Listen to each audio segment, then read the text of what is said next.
উপকার করে কি আর হবে, উপকারের ফলশ্রুতিতে যদি উপকার হওয়া লাগে। আসসালামু আলাইকুম। আসলে বিশ্বাস আমরা প্রত্যেকেই নিজ নিজ অবস্থান থেকে অনেক বেশি ভালো আছি, আর ভালো আছি বলে আজকের এই সুন্দর সময়ে সুন্দর মুহূর্তকে কাজে লাগিয়ে আমরা সোশ্যাল মিডিয়াতে অ্যাক্টিভ রয়েছি। আর আমাদের সোশ্যাল মিডিয়াতে অ্যাক্টিভ থাকা বিষয়টা লক্ষ্য করেই আমি আপনাদের মাঝে আরও একটি নতুন ভিডিও নিয়ে চলে আসছি। আর আজকের ভিডিওর টপিক হচ্ছে উপকার করলে ভালো হয়, অতিরিক্ত উপকার ভালো নয়।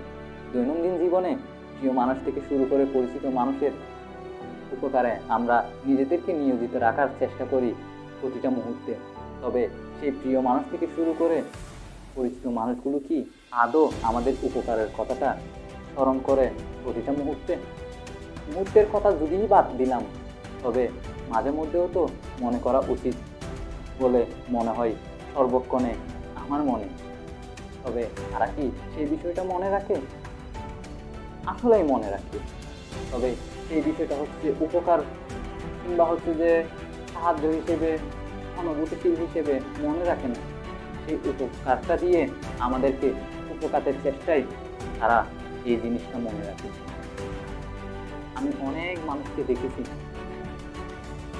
যারা আমার দ্বারা উপকৃত হয়ে আমাকে উপকার করার চেষ্টায় নিয়োজিত ছিল, যারা উপকারের কথা দীর্ঘদিন মনে রাখতে পারেনি, যারা উপকারকে স্বীকার করতে পারেনি, তবে দিন শেষে যখনই প্রয়োজন হয়েছে তখনই ছুটে এসেছে। তবে কি স্মৃতিশক্তিহীন মানুষ আমি, তাদের ওই ভুলে যাওয়ার বিষয়টাকে আমিও ভুলের মধ্যে তাদের বিপদে আপদে আপ্রাণ ছুটে যাওয়ার চেষ্টায় নিজেকে নিয়োজিত রেখেছি। দেখেন, আমি আপনি অনেক মানুষ থেকে অনেক ধরনের সহযোগিতা কিংবা উপকার কিংবা সাহায্য পেয়ে থাকি। সেটা হতে পারে আর্থিক, মানসিক কিংবা শারীরিক। আমরা যে শারীরিক, আর্থিক, মানসিক সাহায্যগুলো পেয়ে থাকি, সেই সাহায্যগুলোকে আমাদের যথাযথভাবে মূল্যায়ন করা দরকার। প্রয়োজন ফুরিয়ে গেলেই যে প্রিয়জন ফুরিয়ে যাবে এমনটা তো হতে দেওয়া যায় না। আমাদের সর্বক্ষণ সবসময় একটা বিষয় মেন্টালিভাবে নিয়ে নিতে হবে যে এই উপকার করুক, সেটা যত সামান্যই উপকার হোক, আমাদের ওই জিনিসটা সবসময় মাথায় রাখতে হবে। মানসিক সাপোর্ট দেওয়ার যে উপকারটা থাকে ওইটাও কিন্তু একটা উপকার। আর্থিক যে একটা লেনদেনের বিষয় থাকে ওইটাও একটা উপকার। শারীরিক, আপনার জন্য কেউ দৌড়াদৌড়ি করে কোনো কাজ করে দিচ্ছে বিনা স্বার্থে, ওইটাও একটা উপকার। তবে সেই উপকারের বিষয়গুলো আমরা কতজনেই বা মনে রাখি? সেই উপকারের বিষয়কে মনে রেখে কতজনেই বা আমরা তার সাথে সহানুভূতি নিয়ে কথা বলি? দিন শেষে আমরা দেখা যায় যে মানুষগুলো আমাদের উপকারে সার্বক্ষণিকভাবে তদারকি করে, সেই মানুষগুলোকে আমরা প্রয়োজন শেষে প্রিয়জনের তালিকা থেকে বাদ দেওয়ার চেষ্টা চালিয়ে যাই অবিরত সময় ধরে।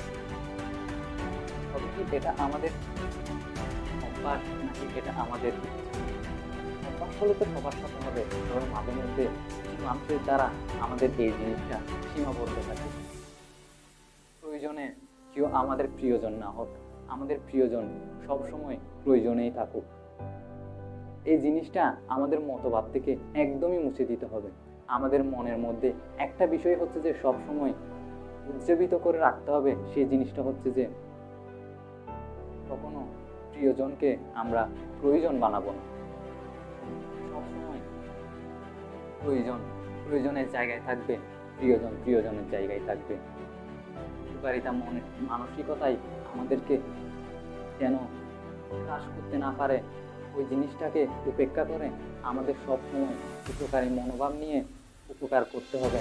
আর উপকার যে করছে তাকে সর্বদাই অনুভূতিশীল আচরণের দ্বারাই প্রভাবিত করতে হবে, তাহলে আমাদের উপকার নেওয়া, উপকার দেওয়া বিষয়টা চলমান থাকবে। আজকের এই ভিডিও এই পর্যন্তই। নতুন কোনো ভিডিওতে হয়তো বা আবারও দেখা হতে পারে। সে পর্যন্ত সবাই ভালো থাকবেন, নিরাপদে থাকবেন। আল্লাহ হাফেজ।